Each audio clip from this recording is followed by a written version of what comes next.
Well, welcome back to another Waynos Fotos video, and this video is specifically about the 33mm lens that's causing all the controversy.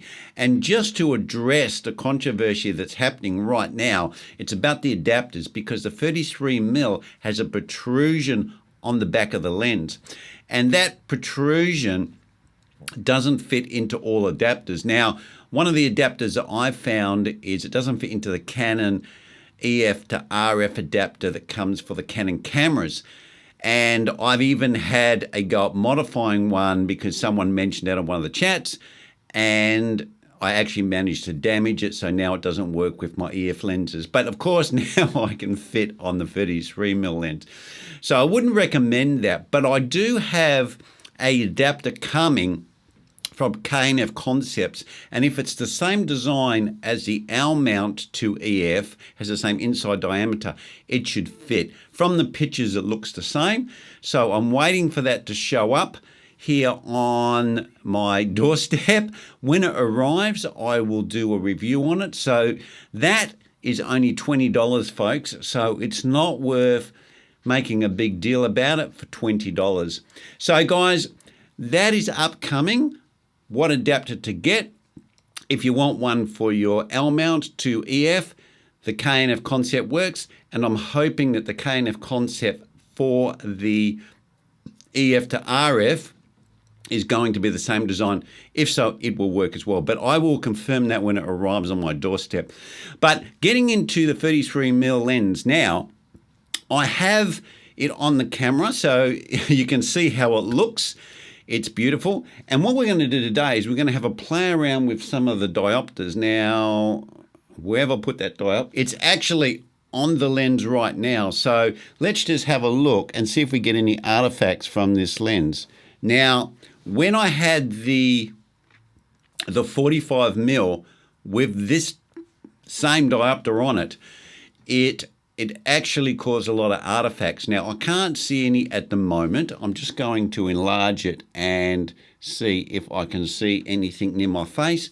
Doesn't look like it and looks completely fine. I can't see any artifacts happening. So this lens seems to be a little bit different to the other anamorphic lens, the 45, which gave me a vertical line here and also created a dot up here, and the lines are pretty much in the same spot. So the 33mm seems to be a bit immune from those sorts of artifacts coming from the lights in the room anyway with my setup.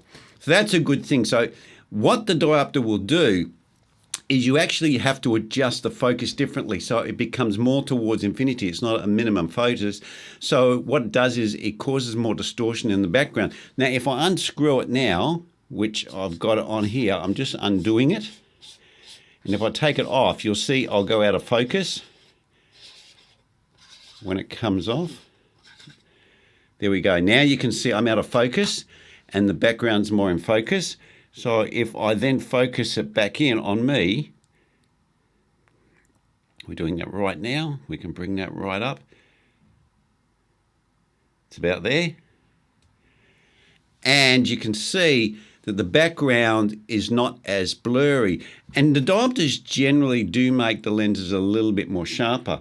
So that's with the +1 diopter on. So if I'm doing a talking head and I want to have more separation from the background, and I'm using a really wide lens like the 33mm, we can whack on one of these diopters. This one's a higher one that I bought in a kit of 3. And I'll just get the bag so you can see that.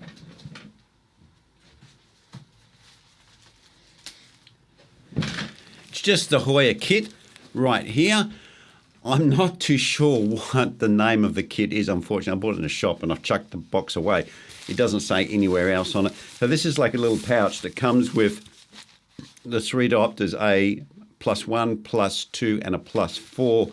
So it's pretty handy if you're running anamorphics. I do recommend them, especially if you're taking detail shots of things. You need these diopters. It's like a must-have. So that's the effect you're getting with the 33. This lens, guys, I do think if you're the sort of person that likes a pretty uniform, clean lens, You're going to really love this lens. Okay, I'll get the protrusion can be a bit of an issue. I think that there's going to be workarounds from that. From my research, I'm pretty confident this K and F concept adapter is going to work. And also the one I've got on my Lumix camera right now is an L mount to EF adapter, and that's working because you're seeing it right now. So guys, I think there is concepts. I have heard the Nizzy. The Nizzy is also compatible. That works. I don't know the price of that, but as I said, the K and F concepts are very, very cheap. So it's not even worth jumping up and down over the price. As I said, they're 20 bucks for the Canon one, and they're 40 bucks for the L mount one. So the adapters are pretty much, I think we've solved that, guys. That issue with the lens. But once you've got this lens on your camera, if you like a very clean lens, this lens is much, much cleaner than the 45. I actually prefer the 45mm. I like a little bit of the character, the aberrations, the funkiness, but this lens is just beautiful with the width. It's nice and clean, and it gives you a very wide aspect ratio. It's great for environmental shots, or if you're wanting to move through a narrow area like a tunnel or something, it'll give you like that real effect of speed because it's so wide. It's going to have some really nice practical situations where this lens is going to be the lens you need to have on your camera. Okay guys, that's my video for now. And guys, don't get too panicky about the adapters. I think we've just about got that sorted. Okay, guys, I will see you next vid.